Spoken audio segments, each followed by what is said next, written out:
AITA for disrespecting my husband's religious views. I, 53 female, have been married to my husband Peter, 51 male, for 17 years. We have 2 kids, Joan 15 and Eric 17. Peter and I have been best friends for the majority of our time together, but things changed. About a year ago, Peter got into a car accident. He got hit by a drunk driver and was in a coma for a month. It was a really rough time for the family, and the kids and I were pretty much constantly by his side when we weren't at work or school. Thankfully, he pulled through, and he was able to get back to his life after months of recovery and intense physical therapy. Things started to feel like they were going back to normal, until he became super religious a few weeks ago. He started to believe that God had saved him, and that he needed to use the second chance he was given to spread the gospel. I'm all for people expressing their religion, but he has latched onto a very conservative type of Christianity, and it is causing a lot of friction between us. Eric is currently in his senior year of high school, and is working on the college application process now. Joan has been watching this and is very interested. The other day, she came to me crying, saying she'd asked her dad what colleges were good for computer science, since she's been very interested in coding for a while now. And her dad said she wouldn't be going to college, since her future job was to be a wife and mother, and college would be wasted on her. To say I was furious would be an understatement.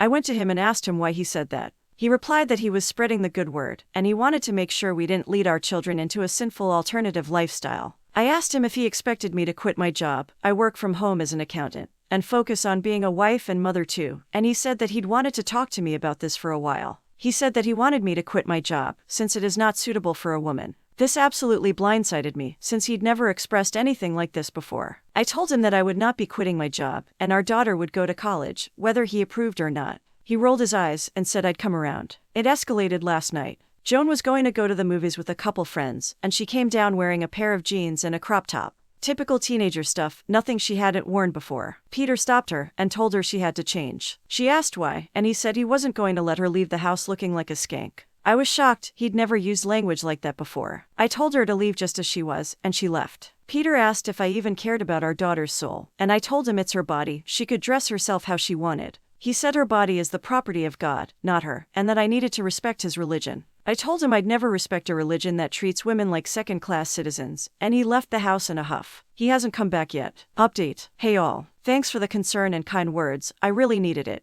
First things first, I'm safe, and I'm out of the house with my kids. A lot of you express concern about their safety and my financial security, and I want to assure you that is being taken care of. We are safe and with my dad, and my finances were already largely separate. We have a joint account, but that's a small fun money account for movie tickets, dinners out, and stuff like that. I have my own savings that he cannot access. My mom had a gambling addiction when I was a kid that nearly ruined our finances, so my dad made me promise I'd have my own savings. Turns out he was really smart to say that. Some people suggested looking for a counselor for Joan, and thankfully the kids already had a therapist for anxiety after the accident. And as soon as we left the house, we scheduled an emergency session to make sure they can process everything that's going on. A lot of you said Peter needed to see a doctor because this could be a symptom of a traumatic brain injury, which I agree with. The problem is, since he was discharged months ago and the more worrying symptoms happened recently, I can't force him to get treatment, especially since nothing he said would be considered threatening. I had a call with him yesterday. He asked where I was, and I refused to tell him. He didn't get upset, thankfully. He asked why I took the kids and left, and I told him he wasn't the man I married anymore. I told him that things seemed to be getting worse, and that I needed him to see a doctor because this wasn't normal. He dismissed all of my concern, saying that he was finally being the sort of man he was supposed to be, and that the medical mafia is trying to make the godly parts of him disappear. I again told him that he wouldn't be seeing the kids or me until he saw a doctor. As soon as I said that, he hung up. I already blocked him on social media, but my brother sent me a screenshot soon after of a Facebook post he made.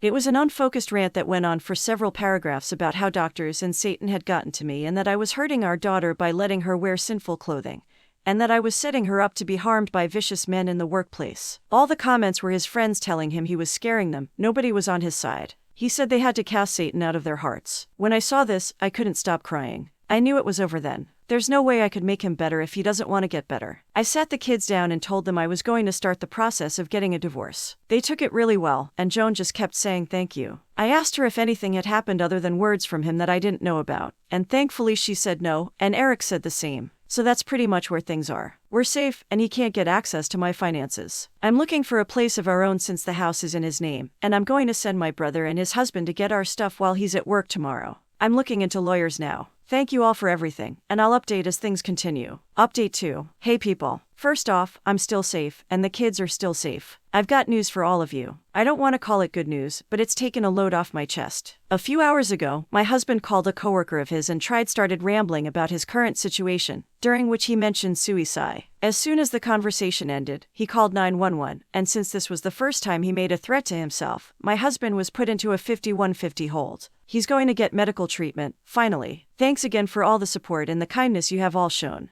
If there's any other updates, I'll let you know. Update 3. Hey folks, I have another and hopefully more substantial update. After my husband was put into a 5150 hold, I was able to get in touch with the mental health facility he was put into. I mentioned that he had been in a coma a year ago, and filled them in on the personality changes I had been seeing. They said they would pass it along to his care team. Yesterday I received a call from the facility. I am still listed as his emergency contact, so they were able to give me more information. After I passed along my experience, they ordered a magnetic resonance imaging MRI scan. They found a massive cranial abscess that was pressing on his frontal lobe, and he was immediately sent to surgery to drain it because of the size. The surgery went well, but they say that they don't know what the long-term impacts will be. He's still really out of it, so I don't know how his behavior is going to be. The kids and I are understandably very shaken up. We are still with my father, and we're going to continue to look for our own place in the meantime. We don't know if his personality will return to how it was before, but I'm going to err on the side of caution. No unsupervised visits with the kids, and I will only see him in the presence of a therapist or lawyer for the time being.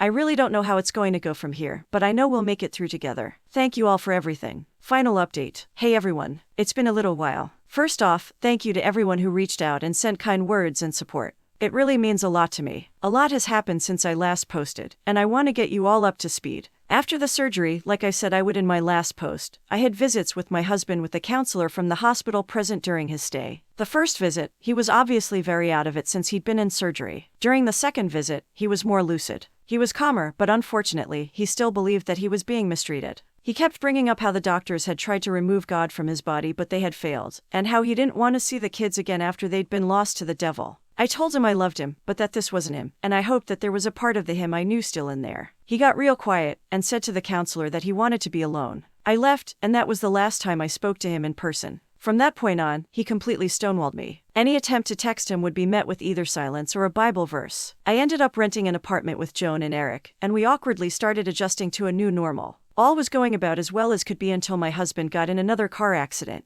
My husband got discharged since he was deemed no longer a risk to himself or to others. Doctors told him he wasn't supposed to drive, but he apparently convinced a friend of his to let him borrow his car. He was driving when he suddenly drifted into oncoming traffic and got in a head-on collision with a tractor trailer. He died at the scene. The police said he likely had a seizure or passed out while driving. I'm not going to lie here, I'm a mess right now. My support system is the only reason I'm able to be a semi-functional adult right now. But everybody has been there for me and the kids, and I'm so grateful. I really don't know how to end this post, but thank you for being there during all of this. From the comments, oh my. I'm just going to say bereavement counseling. You need it twice over, because he was taken from you twice, once by his mental illness and then by death. Good luck. I've got therapy up the wazoo right now.